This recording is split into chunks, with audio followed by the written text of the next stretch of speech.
Sir, ये रहा जसलोक, बड़ी मुश्किल से हाथ लगा है। 9-2-11 होने की फिराक में था। तो आप हैं मिस्टर जसलोक, जो पिछले 1 महीने से हर रोज मुन्ना, जकोटा, विक्की और चंदन से मिलने के लिए जेल में जाते थे। हाँ? क्या बकवास कर रहे हैं सर? एक तो आपका ऑफिसर मुझे जबरदस्ती उठाकर लेकर आया, ऊपर से आप अनाप शनाप बके जा रहे हैं। अरे जेल में किसी से मिलना गुनाह है क्या? जी नहीं, जेल में किसी से मिलना गुनाह नहीं है, लेकिन जेल से भागने में किसी की मदद करना गुनाह जरूर है। सर, मैंने किसी की मदद नहीं की और ना ही किसी साजिश में मेरा कोई हाथ है। देखो, मुन्ना और जकोटा अपना मुंह खोल चुके हैं। तुम्हारे लिए यही बेहतर है कि तुम हमारा समय बर्बाद ना करो। बोलो सच। सर, मैंने एक बार बोल दिया ना कि मैंने किसी की मदद नहीं की तो नहीं की। बड़ी लगता है ये भाई साहब शराफत से कुछ नहीं बताने वाले। इनके ऊपर उस चीज का इस्तेमाल करना ही पड़ेगा। समझ गया मैं। सर, किस चीज की बात कर रहे हैं? अभी पता चल जाएगा किस चीज की बात कर रहे हैं। सर बताइए ना प्लीज। अरे ये क्या है? ये सच बोलने का इंजेक्शन है। सच बोलने का इंजेक्शन? एक बार अगर ये इंजेक्शन लग जाए ना, तो आदमी तोते की तरह सच बोलने लगता है। सर, इसकी जरूरत नहीं। मैं सब बताता हूँ सर। मैं नुस्खा काम में आ गया। तुम क्यों रुक गए? शुरू हो जाओ। हाँ सर, मैंने उन लोगों को मदद करने का वादा किया था, वो सिर्फ इसलिए कि वो मेरे दोस्त थे। और जेल से निकलने के बाद इन चारों का क्या प्लान था? सर, वो मुझे पता नहीं है। मैं तो सिर्फ जेल से निकलवाने में मदद कर रहा था। उसके बदले में वो लोग मुझे 10 लाख रुपए देने वाले थे सर। 10 लाख रुपए? हाँ, गोलियां शायद उस रोशनदान से ही चली हैं। लेकिन एक बात समझ में नहीं आ रही। डॉक्टर तारिका ने कहा था कि एक गोली यहां से 60 डिग्री एंगल से चली और दूसरी गोली यहां से 20 डिग्री एंगल से चली। लेकिन अगर दोनों गोलियां एक ही दिशा से उस रोशनदान से आई तो दोनों कैदियों को अलग अलग एंगल से कैसे लगी? सर, कहीं हम गलत दिशा में तो नहीं जा रहे? नहीं फ्रेडी, दिशा तो सही है, बस देखना यह है कि हवा का रुख किस तरफ है। हवा, दिशा, मैं कुछ समझा नहीं सर। मेरे कहने का मतलब यह है कि इन दोनों कैदियों के खून का उस रोशनदान से कोई ना कोई संबंध जरूर है, लेकिन क्या ये समझ में नहीं आ रहा। कहीं खूनी रोशनदान से तो अंदर नहीं आया? क्या फ्रेडी, रोशनदान के साइज देखा है तुम? इतने छोटे से रोशनदान से एक पूरा इंसान अंदर कैसे आ सकता है? अरे तो क्या सर, गन खुद उड़ के आई अंदर? क्या कहा तुमने? नहीं सर, नहीं, शायद सही कहा तुमने। हाँ, गन उड़ के ही सेल के अंदर आई। गन उड़ के अंदर आई? हो सकता है गन किसी ऐसी चीज के साथ जुड़ी हुई है जो उड़ सकती है, जैसे कि कोई खिलौना। हाँ सर, वो छोटे छोटे खिलौने होते हैं ना, वो हेलीकॉप्टर्स, एरोप्लेन, जिन्हें रिमोट कंट्रोल से उड़ाया जाता है। एग्जैक्टली। दरअसल हुआ कुछ ऐसा होगा कि खूनी रोशनदान के उस तरफ नीचे खड़ा हो, उसके हाथ में रिमोट कंट्रोल होगा, उसने इस रोशनदान के जरिए हेलीकॉप्टर को अंदर भेजा होगा। हेलीकॉप्टर में एक कैमरा फिट होगा जिसके जरिए खूनी देख सकता था कि हेलीकॉप्टर कहाँ जा रहा है। इसके अलावा हेलीकॉप्टर में एक मैकेनिज्म होगा जिससे वो दोनों गोलियां चली होंगी, जिससे कि विक्की और चंदन की नींद में ही मौत हो गई। ओह, अब समझ में आया, गोलियां 2 अलग अलग एंगल से कैसे चली है।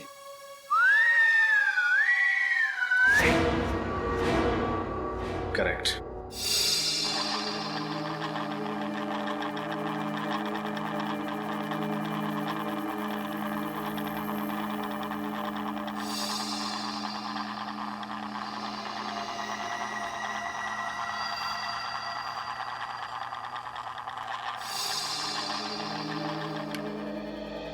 वो हेलीकॉप्टर भी कुछ इस तरह का होगा, इससे ज्यादा बड़ा नहीं हो सकता, नहीं तो फिर वो उस रोशनदान से सेल में घुस नहीं पाता। इसका मतलब ये काम किसी अंदर वाले का ही, जिसे ये अच्छी तरह से पता था कि रोशनदान की लंबाई और चौड़ाई कितनी है। हो सकता है ये आदमी कोई जेल का कैदी या फिर जेल का ही कोई आदमी, क्योंकि बाहर का कोई आदमी इतनी प्लानिंग से खून नहीं कर सकता। सर, ये मुजरिम भी क्या नए नए तरीके निकालते हैं खून करने के लिए। अगर इतना दिमाग किसी अच्छे काम में लगा दें तो समाज का कितना भला हो सकता है। हाँ, ये बात तो है श्रेया, खूनी ने दिमाग तो बहुत लगाया इसमें।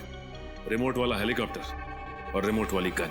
और इस तरह का हेलीकॉप्टर बाजार में तो मिलता नहीं होगा। खूनी ने जरूर किसी खास दुकान या कारीगर से बनवाया होगा। या शहर में जितनी भी इस तरह की दुकानें हैं जहाँ पे कस्टम मेड चीजें बनती हैं, वहां पता करते हैं। अच्छा, वैसा हेलीकॉप्टर चाहिए था आपको? हाँ क्यों? मुझे लगा ऐसे हेलीकॉप्टर से तो जवान लोग खेलते हैं। क्या मतलब है तुम्हारा? मैं बुड्ढा दिखता हूँ तुमको? मेरा वो मतलब नहीं था सर। तो फिर क्या मतलब था? मुझे सिर्फ इतना बताओ, तुम्हारे पास इस तरीके का हेलीकॉप्टर है या नहीं? नहीं। अरे तो पहले बताना चाहिए था। इतनी देर से टाइम पास कर रहा था क्या? सुबह से कोई मिला नहीं? एक्सक्यूज मी, हाँ जी। आपकी दुकान में रिमोट कंट्रोल से चलने वाला हेलीकॉप्टर मिलता है? नहीं, ऐसा हेलीकॉप्टर तो हमारे दुकान में नहीं मिलता है। अगर ऐसा हेलीकॉप्टर आपकी दुकान में नहीं मिलता है तो आपको पता तो होगा ये कहाँ मिलता है। एक काम कीजिए सर, आगे चले जाइए और पूछ लीजिए, उनको शायद पता होगा कहाँ मिलता है। आपको नहीं पता? नहीं। तो ऐसा बोलो ना।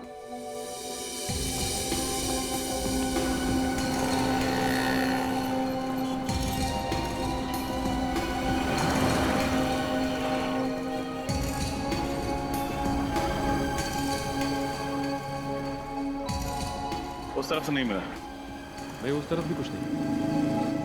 क्या फ्रेंड, हमारा चेहरा लाल क्यों? कुछ नहीं सर, कुछ भी नहीं मिला। उधर एक दुकान है, चल के पूछना।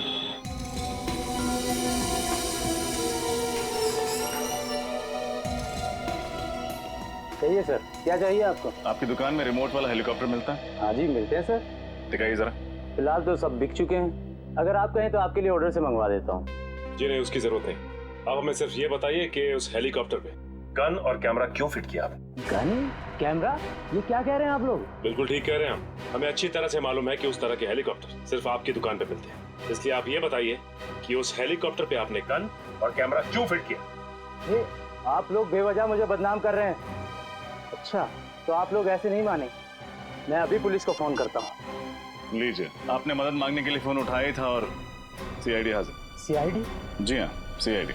अब बताइए, किसके कहने पर आपने एक खास हेलीकॉप्टर बनवाया था? किसी के नहीं सर। किसी के नहीं? दो खून हुए हैं आपके इस कातिल खिलौने से, और वो भी जेल में। दो खून, वो भी जेल में? ये बताइए कि किसके लिए किया है ये सब आप? बोलो। मैं सच कह रहा हूँ सर, मैं इस बारे में कुछ नहीं जानता। आप नहीं जानते तो शायद कोई और जानता होगा। आपके अलावा और कौन है इस दुकान में? इस दुकान में तो मेरे अलावा बस मेरा आदमी राजेश। कहाँ है राजेश? बुलाओ उसे। वो तो अभी बाहर गया है, बस आता ही होगा। ये लीजिए राजेश, ये लोग सीआईडी से हैं। सीआईडी? रुक।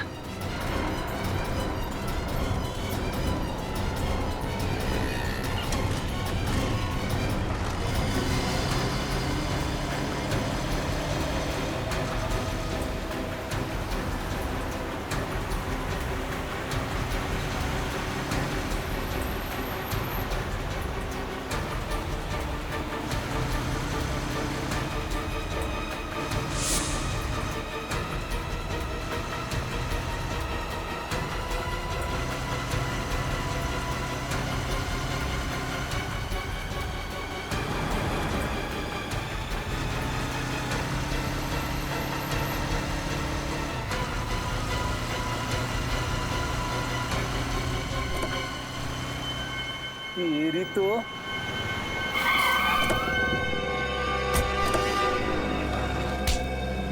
कहाँ भाग रहे थे? अगर हेलीकॉप्टर में भागते तो शायद बच भी जाते, लेकिन अफसोस।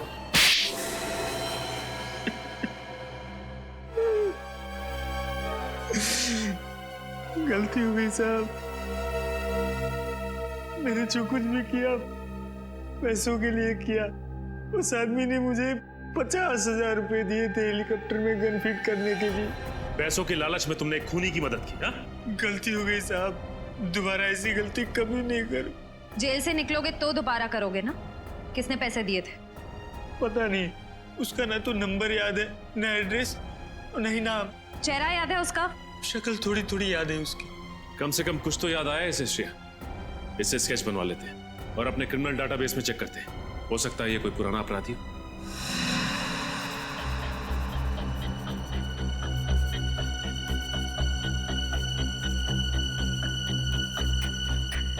आंख सर थोड़ी सी छोटी और थोड़ी सी लंबी।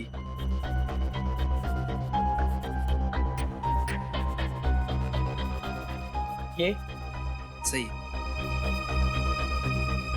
होठ बिल्कुल सही, ऐसा है। और बाल सर? बाल बाल छोटे छोटे थोड़े से और सुनहले सुनहले कलर का। हाँ सर, स्केच रेडी है।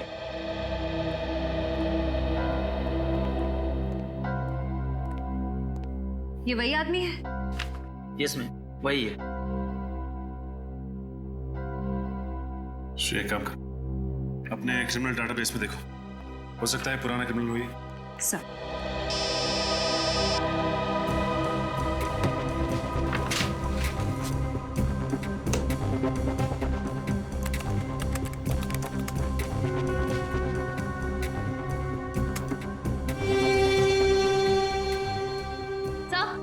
ये जगन नाम का पुराना मुजरिम है सर। ठीक है, मैं बाद में फोन करता हूँ। सर चोरी चकारी के जुर्म में कई बार जेल की चक्की भी पीस चुका है। छोटा मोटा चोरी करने वाला ये खूनी कब से बन गया? सर पिछले 6 महीने से उसी वसंत वज्र जेल में था, जहाँ पर विक्की और चंदन भी थे। इसका मतलब ये तीनों आपस में जरूर मिले होंगे और तीनों का कोई ना कोई कनेक्शन है। ये क्या, हफ्ते भर पहले ये जेल से छूटा है और जेल से छूटते ही सीधा हेलीकॉप्टर बनवाने पहुंच गया। लेकिन सर जेल से छूटने के बाद ये फंक्शन के दौरान जेल के अंदर घुसा कैसे? किसी ने इसे देखा कैसे नहीं? हो सकता है श्रेया कि ये खुद ना गया हो और विक्की और चंदन को मारने में इसकी मदद की हो किसी ने। अपने खबरियों को काम पे।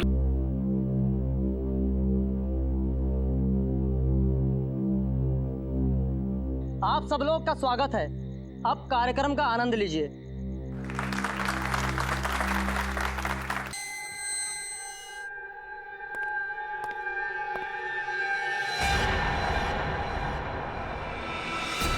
ये क्या गोली?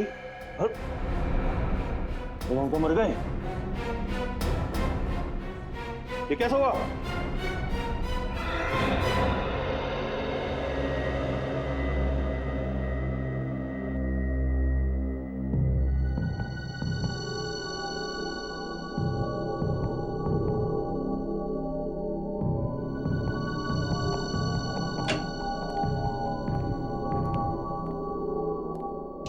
मेरी अनमोल चीज कहाँ चली गई? समझ में नहीं आ रहा।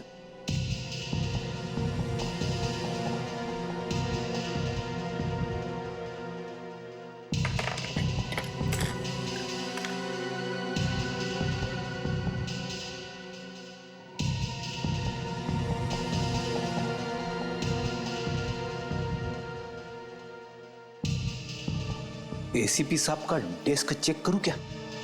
अरे नहीं, अगर उन्हें पता चल गया तो वो मुझ पे बहुत गुस्सा हो जाएंगे।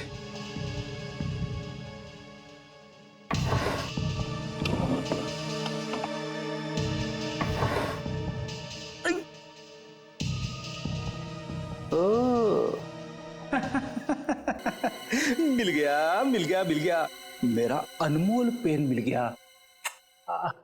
अब मुझे कवि बनने से कोई नहीं रोक सकता।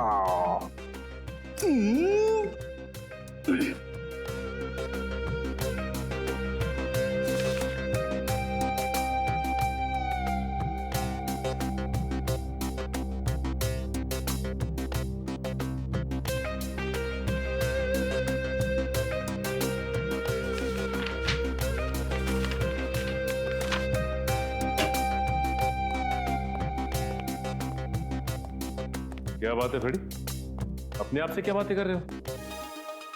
बात ही कुछ ऐसी है। भाई ऐसी क्या खुशी की बात है, हमें भी तो बताओ। सुनना तो आपको पड़ेगा ही। मैं जानता हूं सर, एक आप ही है जो मेरी कला की कदर करते हैं। तुम्हारी कला की कदर? ये कागज क्यों फैला है यहाँ पे? इन्हें कागज मत कहिए सर, ये एक कवि के दिल के अनमोल रतन है। कवि के दिल के अनमोल रतन? लेकिन ये कवि कहाँ है? यहीं पे है, इसी बीरो में, आपके सामने खड़ा है। तुम कवि भी हो? क्या बात है। मैंने ऐसी ऐसी कविताएं लिखी है सर, जिन्हें सुन के आपका दिल पसीज जाएगा, आपकी आंखों में से आंसू बहने लगेंगे। तो क्या बात है, सुनाओ। सुनाऊं?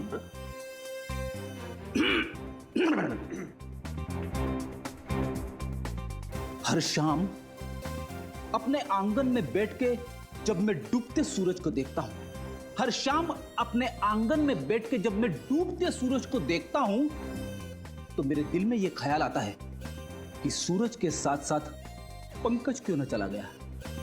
पंकज? तो तुमने पंकज पे कविता लिख डाली। बहुत याद आ रही है पंकज की? हाँ सर, पंकज की बहुत याद आ रही है। वैसे मैंने एक और कविता लिखी है। एक और? अभिजीत सर और तारिका के ऊपर। ठीक है, ये भी सुना दो। अभिजीत सर को पसंद है फॉरेंसिक लैब में जाना। अभिजीत सर को पसंद है फॉरेंसिक लैब में जाना। डॉक्टर तारिका से पूछते हैं वो केस का ताना बाना। जुर्म से जब बात बढ़ती है रिश्तों पे, तो डॉक्टर सालुंके का वहीं पे आ जाना। बड़ी बहुत प्यारी कविता थी। मेरा दिल तो पसीज गया। उससे पहले मेरी आंखों में आंसू आ जाए प्लीज, बस। नहीं, मैंने और 2-4 कविताएं लिखी है। वो तुम दीवारों को सुनाओ। नहीं नहीं,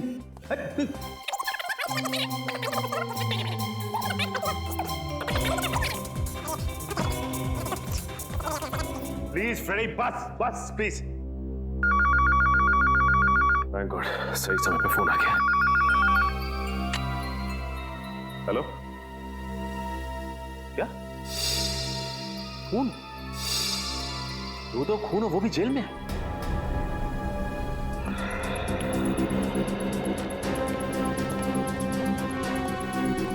आइए सर, आइए सर।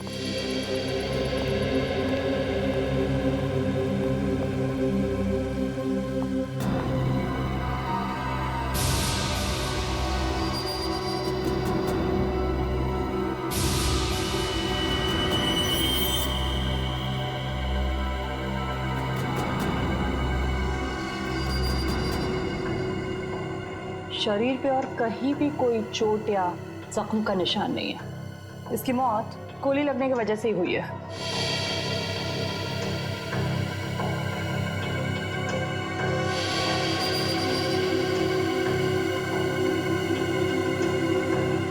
कहीं कोई एग्जिट वुंड भी नहीं है। इसका मतलब गोली शायद शरीर के अंदर ही। सर, यहाँ पे तो गन नहीं है। इससे एक बात तो तय है, इन दोनों ने एक दूसरे को नहीं मारा, ना इन्होंने आत्महत्या की। नहीं तो गन्स यहीं कहीं होती। जरूर किसी तीसरे आदमी ने इनका खून किया। जेल में खून? ऐसा कैसे हो सकता है? इन दोनों के साथ तो कोई तीसरा कैदी भी नहीं था। यही तो मैं सोच रहा हूँ जेलर साहब। जेल के स्पेशल सेल में कैद 2 कैदी वो मारे जाते हैं, कैसे? किसी ने गोलियां चलने की आवाज भी नहीं सुनी? नहीं सर, फंक्शन में गाना इतना तेज बज रहा था कि ठीक से कुछ भी सुनाई नहीं दे रहा था। गाना जितना भी तेज बज रहा हो, गोली की आवाज को नहीं दबा सकता। सर, शायद गन पर साइलेंसर लगा होगा। मतलब तुम ये तो मान रहे तुम्हारी मौजूदगी में कोई जेल के अंदर गन लेकर आया, वो भी साइलेंसर वाली गन, और इन दोनों को मार दिया? नहीं सर, अंदर तो कोई भी नहीं आया। हम दोनों तो यही पहरा दे रहे थे, है ना? हाँ सर। गोली की आवाज नहीं सुनी, किसी को अंदर आते नहीं देखा। कैसे हो सकता है? कहीं तुम दोनों भी बाहर फंक्शन में गाना सुनने तो नहीं चले गए थे? नहीं नहीं सर, हम दोनों तो यहीं थे। आप जेलर साहब से पूछ लीजिए। ये ठीक कह रहे हैं, ये दोनों यही ड्यूटी कर रहे थे। सर, मैं इन दोनों को फोरेंसिक लैब ले जाती हूँ। विकी और चंदन की लाश की पोजीशन को देख के लगता है कि जिस वक्त गोली चली वो दोनों जमीन पर लेटे हुए थे। शायद दोनों सो रहे होंगे जब इन्हें गोली मारी गई। लग तो ऐसा ही रहा है, लेकिन देखना ये है गोली चली कहाँ से। बड़ी एक बात तो तय है कि इन्होंने आत्महत्या नहीं की, एक दूसरे पर गोली नहीं चलाई। गोली चलाई किसी तीसरे आदमी ने, और जिस वक्त गोली चली इस सेल में इन दोनों के अलावा और कोई भी मौजूद नहीं था। सेल का दरवाजा भी बाहर से बंद था, तो गोली सेल के अंदर से तो चली नहीं, गोली सेल के बाहर से चली। शायद यहां से।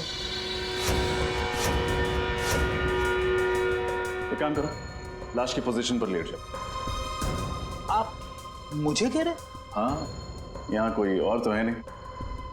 ठीक है सर, अगर आप कह रहे तो मैं सो जाता हूँ।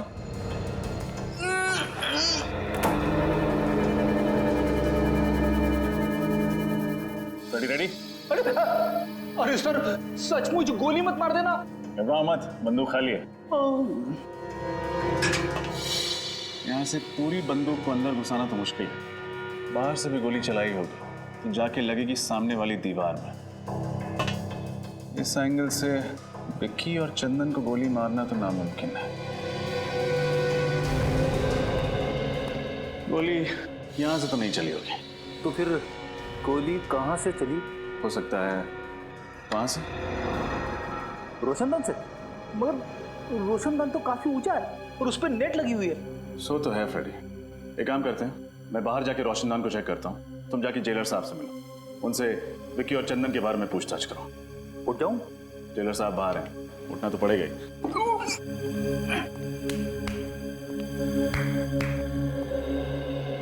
जेलर साहब, ये विकी और चंदन किस जुर्म की सजा काट रहे थे? ये दोनों बैंकों और अमीर लोगों के घरों में घुसकर चोरियां किया करते थे। ऐसे कैदियों को स्पेशल सेल में नहीं रखा जाता ना? ठीक है, ज्यादातर हम लोग ऐसे खूंखार कैदियों को स्पेशल सेल में रखते हैं जिन्होंने खून वगैरह किया। तो फिर आपने उन्हें वहां पे क्यों रखा है? नाक में दम कर दिया था इन्होंने। रोज किसी न किसी के साथ मारा मारी झगड़ा, इसलिए मैंने इन दोनों को दूसरे कैदियों से अलग कर दिया। झगड़ा मारा मारी? फिर तो काफी दुश्मन बना लिए होंगे इन दोनों ने इस जेल में। कोई भी कैदी इन्हें पसंद नहीं करता था।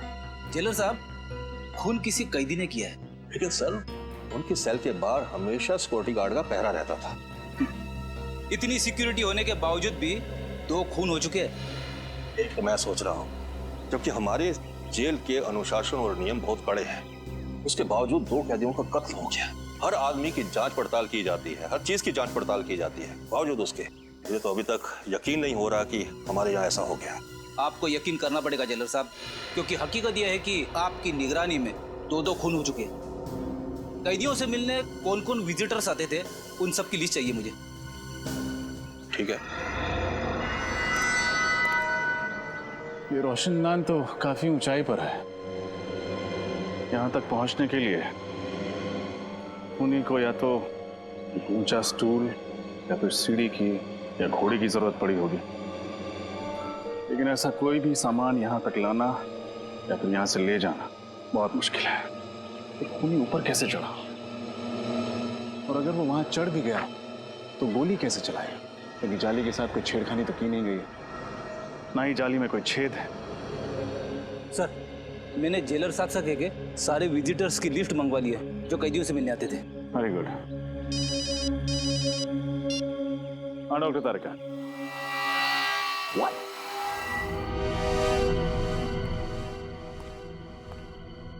क्या तारिका जी, आपने तो मेरा दिमाग ही घुमा दिया। मैं क्या कर सकती हूँ रजत? मैं वही कह रही हूँ जो सबूत मुझे बता रहे। ये दोनों कैदियों पर 2 अलग अलग एंगल से ही गोलियां चली है। लेकिन अलग अलग एंगल से कैसे? विक्की पर जो गोली चली है वो करीबन 60 डिग्री एंगल से चली है। 60 डिग्री? मतलब गोली यहाँ से चली? हाँ, और चंदन पर जो गोली चली है वो करीब 20 डिग्री एंगल से चली। 20 डिग्री? मतलब यहाँ से? हाँ। तो क्या खूनी ने घुटने पे बैठकर गोली चलाई थी? अब एंगल तो यही दिखा रहा है। हाँ, मेरा दिमाग और भी चक रहा है। आपका कहना है कि गोली सेल के अंदर से चली, लेकिन यहाँ किसी भी तीसरे आदमी के होने की कोई संभावना है? हमने पूरा सेल चेक किया, यहाँ कोई भी खुफिया रास्ता नहीं। सिर्फ एक रास्ता है लोगों के अंदर आने का, और वो है ये दरवाजा। सर, ये किसी अंदर वाले का काम तो नहीं है? हो सकता है। ये लीजिए सर, जो जो इन कैदियों से मिलने आता था उन सारों नामों की लिस्ट। Thank you.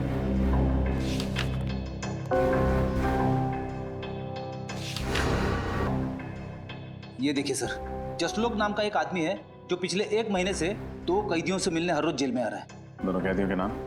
मुन्ना और जकोटा। मुन्ना और जकोटा से मिलते हैं। जल्दी आओ। ये मुन्ना है और ये जकोटा। स्पेशल सेल की 7 वाली जेल में रखा गया है इनको। मुन्ना और जकोता किस जुर्म की सजा काट रहे हैं तुम? लुटेरे हैं तुम। सुनसान हाईवे पर मुसाफिरों को रोककर उनके पैसे गहने वगैरह छीन लेते हैं। पर कभी किसी मुसाफिर का नुकसान नहीं किया साहब। मुसाफिरों को नुकसान नहीं पहुंचा, लेकिन जेल के अंदर 2 खून कर दिए। 2 खून? साहब ये क्या कह रहे हैं आप? किसी का खून करने के बारे में हम कभी सोच भी नहीं सकते। बनो मत। विक्की और चंदन के साथ तुम दोनों का 36 का आंकड़ा था ना? 36 का नहीं, 37 का कहिए। कोई दिन ऐसा नहीं गया जब इन दोनों की उन दोनों के साथ तो मैं ना हुई हूँ। कई बार तो हाथापाई की नौबत आई है। साहब विक्की और चंदन को तो आपने अलग सेल में बंद कर दिया था, फिर हम उन्हें कैसे मार सकते हैं साहब? मार सकते हैं, जरूर मार सकते हैं, अपने उस साथी की मदद से जो पिछले 1 महीने से हर रोज तुम दोनों से यहाँ मिलने आता। साथी? आप लोग किस साथी की बात कर रहे हैं साहब? जसलोक की बात कर रहे हैं। जसलोक? वो तो वो क्या? जसलोक का नाम सुनते ही तुम दोनों के पसीने क्यों छूटने लगे? आप लोग गलत समझ रहे हैं साहब, हमारा और जसलोक का ऐसा कोई इरादा नहीं था साहब। तो फिर क्या इरादा था? सच सच बता दो, वरना जसलोक से तो सच निकलवा ही लेंगे हम। अब हमें सब सच बता देना चाहिए, ना 2-2 कत्ल का इल्जाम हमारे सर पे आ जाएगा। आपस में खुसुर पुसुर करने से कुछ नहीं होगा। जल्दी बोलो क्या बोलना है। साहब विक्की और चंदन हमारे दुश्मन नहीं, दोस्त थे।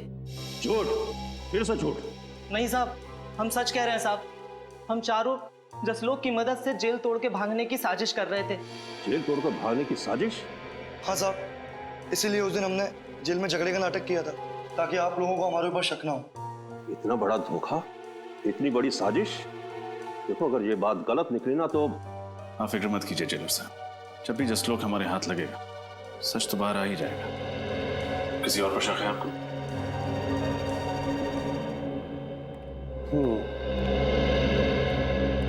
ये अजय और वो सत्तू, इन दोनों की भी बहुत बहसबाजी हुआ करती थी विक्की और चंदन के साथ। बहस तो होगी ना साहब, वो दोनों हर वक्त झगड़ा करने का बहाना ढूंढते रहते थे। हाँ हाँ साहब, बिना झगड़ा करे उनका तो खाना ही हजम नहीं होता था। हाँ। कहीं तुम दोनों का झगड़ा जकोटा और मुन्ना जैसा नकली तो नहीं था? नकली? नहीं साहब, ये क्या कह रहे हैं आप? लो, तुमने अपने ही मुंह से कह दिया कि झगड़ा असली था। इसका मतलब तुम लोगों के पास ठोस वजह थी उन दोनों की जान लेने की। नहीं साहब, हम खूनी नहीं हैं, हम तो मामूली चोर उचक्के हैं, और हम खून क्यों करेंगे उनका? हाँ साहब, वैसे भी जेलर साहब ने उन दोनों को जब से स्पेशल सेल में डाला है, तब से हम दोनों का वहाँ आसपास भटकना भी मुश्किल हो गया था। जेलर साहब, ऐसे कौन कौन से लोग हैं जो स्पेशल सेल में जा सकते हैं? सबसे ज्यादा तो इस मनोहर का जाना आना होता था उस सेल में, यही उस सेल की साफ सफाई किया करता था। हाँ साहब, मेरी बदकिस्मती थी कि मैं ही उस सेल की साफ सफाई करता था। क्यों, ऐसा क्या हुआ था? हाँ साहब, बेवजह झगड़ा करते थे, धक्का मारते थे, कई बार तो उन्होंने थप्पड़ भी मारे थे। अरे, वो दोनों तुम्हें मारा पीटा करते थे, ये बात तुमने मुझे पहले क्यों नहीं बताई? साहब, उन्होंने मुझे धमकी दी, अगर मैंने किसी से शिकायत की तो मुझे और मारेंगे। मनोहर, कहीं ऐसा तो नहीं कि वो दोनों तुम्हें बहुत तंग करते थे, इसलिए तुम्ही ने उन दोनों का? साहब, मैं तो उनके पास जाने से भी डरता था, मैं उनकी जान कैसे लूंगा साहब? मच्छर था साहब, उनके सामने में एक मच्छर। जेलर साहब, क्या हो रहा है आपकी जेल में? स्टाफ की पिटाई हो रही, 2 कैदियों का खून हो गया। मैं तो खुद हैरान हूँ, मुझे तो लगता था कि मेरी जेल में प्रशासन ठीक से चल रहा है, मगर तुम कौन हो? ये धनसुख है, चाय वाला। ये भी उस सेल में जाया करता था सुबह शाम चाय देने के लिए। अरे क्या हुआ धनसुख?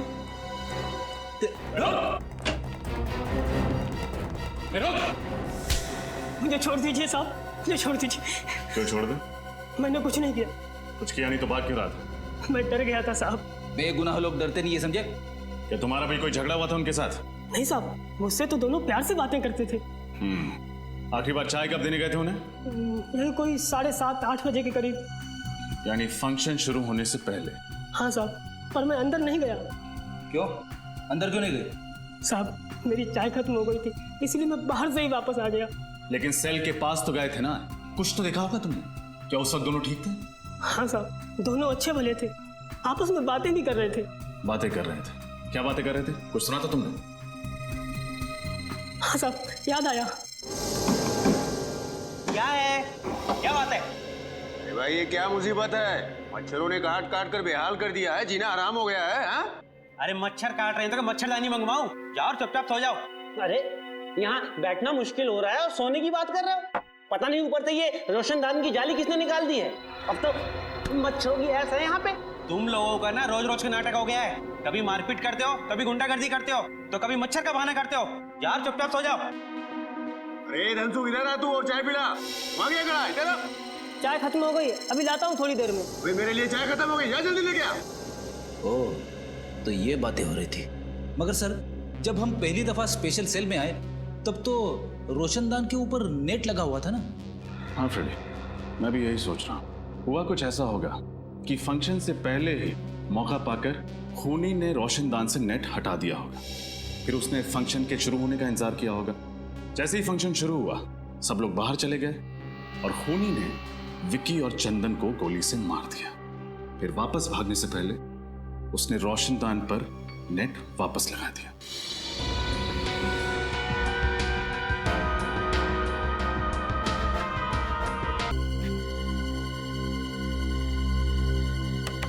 कौन है? दूध वाला। इस वक्त? ओए, ये कोई दूध देने का टाइम है क्या? भैंस का जब मन करता है ना तभी वो दूध देती है। सुबह दूध नहीं दिया तो इसमें मैं क्या कर सकता हूँ? आज तक तो तेरी भैंस सुबह ही दूध देती थी, अबे रात को कब से देने लगी? क्या करें, सीआईडी के आने का कोई वक्त ही नहीं होता। सीआईडी? बोल, क्यों मरवाया तूने विक्की और चंदन को? मेरी कोई दुश्मनी नहीं थी विक्की और चंदन के साथ। अगर तेरी कोई दुश्मनी नहीं थी तूने मरवाया क्यों तुम? पैसों के लिए। किसने दिए थे पैसे? बताओ, किसने दिए थे पैसे तुम्हें ये सब काम करवाने के लिए?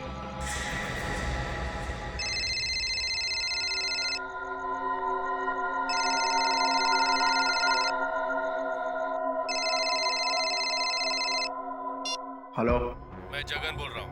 मैंने तुमसे कहा था ना, तुम मुझे कभी फोन मत करना। देखो, मैं तुमसे मिलना चाहता हूँ। तुम्हारा दिमाग तो खराब नहीं हो गया? देखो, तुम्हें मुझसे मिलना ही पड़ेगा, नहीं तो क्या धमकी दे रहे हो मुझे? आज रात 9:30 बजे ज्वाला रोड इंतजार करूंगा। अगर नहीं आए तो क्या कर लोगे? हेलो हेलो, नहीं आया तो क्या कर लोगे?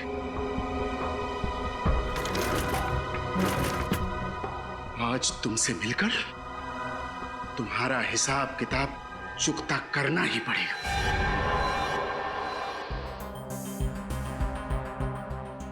अब तो मैंने आप लोगों का काम कर दिया है, अब मैं जाऊं सर? अरे ऐसे कैसे जाने दे? अभी तक तो तुमने इंसाफ का आटा गूंदा है, प्रायश्चित की रोटी तो पकानी अभी बाकी है। इंसाफ का आटा, प्रायश्चित की रोटी? मैं कुछ समझा नहीं सर। तुमने खूनी को हमारे बनाए हुए जाल में तो बुला लिया, लेकिन तुम्हारा काम अभी खत्म नहीं होता है। उसे गिरफ्तार करने के लिए तुम्हें हमारे साथ चलना। नहीं सर, मैंने उसे धमकी देकर उसे बहुत गुस्सा दिला दिया। अगर मैं वहां गया ना तो वो मुझे भी मार डालेगा। बड़ा डर लग रहा है तुम्हें मौत से? उस वक्त एक बार भी नहीं सोचा जब जेल में 2 कैदियों को मौत के घाट उतारने की प्लानिंग चल रही थी? सर, मैंने जो कुछ भी किया उसके लिए मैं बहुत शर्मिंदा हूं। मैं आप लोगों से वादा करता हूं सर कि आज के बाद मैं कोई भी गुनाह नहीं करूंगा। कैसे करें तुम्हारे वादे पे यकीन? एक जुर्म की सजा काट के आया और दूसरा गुनाह कर बैठे। सर, मेरे लिए नहीं तो कम से कम मेरे बीवी बच्चों के लिए मुझे माफ कर दीजिए। मेरे बिना उनका भविष्य अंधकार में हो जाएगा। बड़ी फिक्र है ना तुम्हें अपने परिवार की। जुर्म करते वक्त एक बार भी ख्याल नहीं आया उनका? सर, मुझे एक मौका दे दीजिए अच्छा इंसान बनने के लिए। मैं आप लोगों को कभी शिकायत का मौका नहीं दूंगा और आप लोग जैसा कहेंगे मैं वैसा करने को तैयार हूं। ठीक है, जिसका भी हाथ है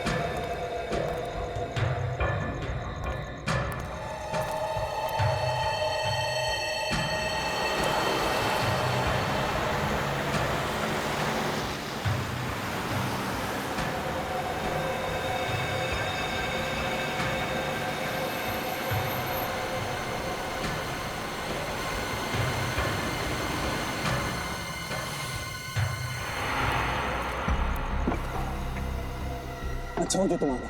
मुझे सीआईडी की धमकी देने की तुम्हारी हिम्मत कैसे हुई? देखो, सीआईडी तुम्हारी वजह से मेरे पीछे पड़ी है। अब तुम्हारा फर्ज बनता है कि तुम मुझे सीआईडी से बचाओ। अच्छा, मैंने जो तुमसे काम करवाया उसकी कीमत मैं दे चुका हूँ और तुम्हें सीआईडी से बचाने का मैंने ठेका नहीं ले रखा। देखो, मुझे फांसी पे नहीं चढ़ना, तुम्हें सीआईडी से बताना ही होगा कि असली गुनहगार तुम हो, समझे ना? अच्छा, मुझे लगता है तू ऐसे नहीं मानेगा। रुक, तेरा तो एक ही इलाज है। नहीं। इतना बड़ा धोखा। सीआईडी के सामने गोलीबारी अच्छी बात नहीं है।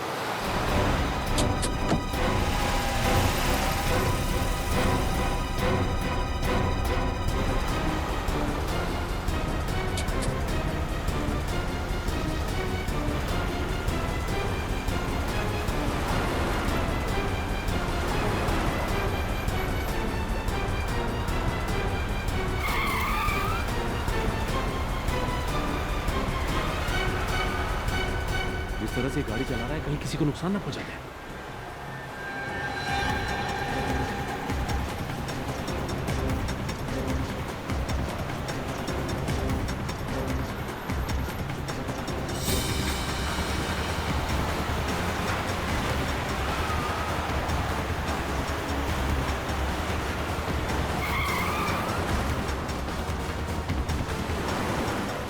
टायर पे गोली मारो।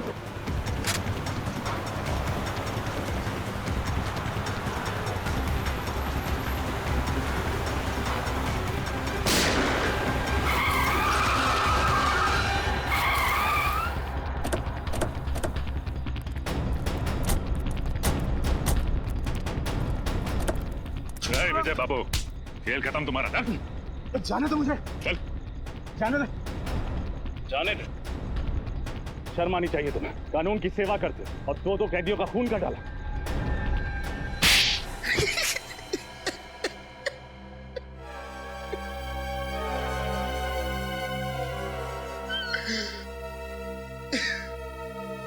मैंने उन लोगों को मारने का इरादा बहुत पहले ही कर लिया था। इंतजार था तो बस एक सही मौके का, और वो मौका मुझे मिला जेल के उस फंक्शन के दौरान। क्यों? ऐसा क्या किया था उन दोनों ने तुम्हारे साथ, जो पुलिस में होते हुए भी तुमने कानून को अपने हाथ में लिया? उन लोगों ने मेरी बहन के घर चोरी तो की ही थी, साथ ही साथ उन्होंने मेरी बहन अर्चना के साथ छेड़छाड़ और जबरदस्ती की थी। क्या?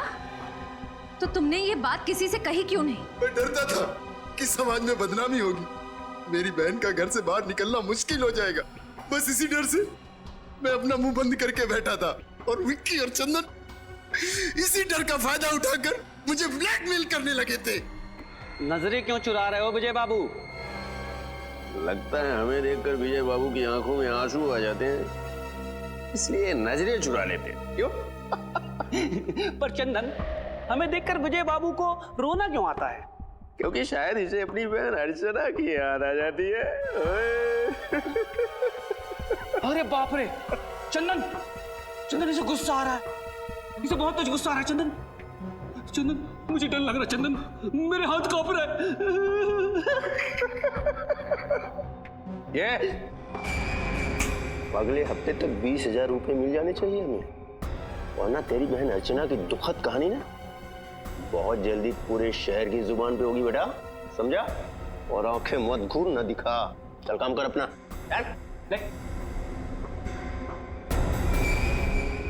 हंस लो, जितना हंसना है हंस लो। वो पल दूर नहीं जब एक बहन पर हुए अत्याचार का बदला एक भाई अपने हाथों से लेगा।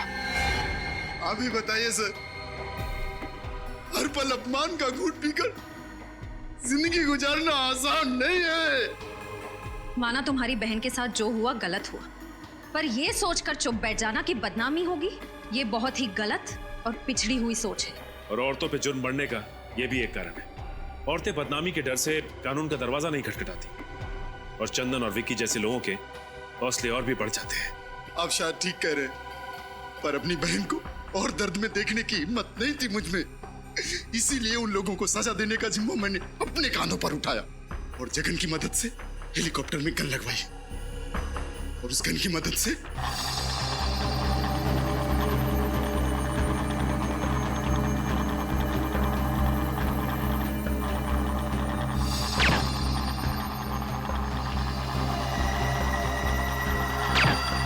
माना कि तुमने जो किया अपनी बहन का बदला लेने के लिए किया, पर अगर बदले की आड़ में हर इंसान जुर्म करने लगे तो समाज में जंगल राज फैलने में देर नहीं लगेगी। मैंने जिन लोगों को मारा वो कोई अच्छे लोग नहीं थे। ये सही है कि वो लोग अच्छे नहीं थे, लेकिन गुनाह तो फिर भी गुनाह होता है, और तुम्हें क्या सजा देनी है ये अदालत तय करेगी।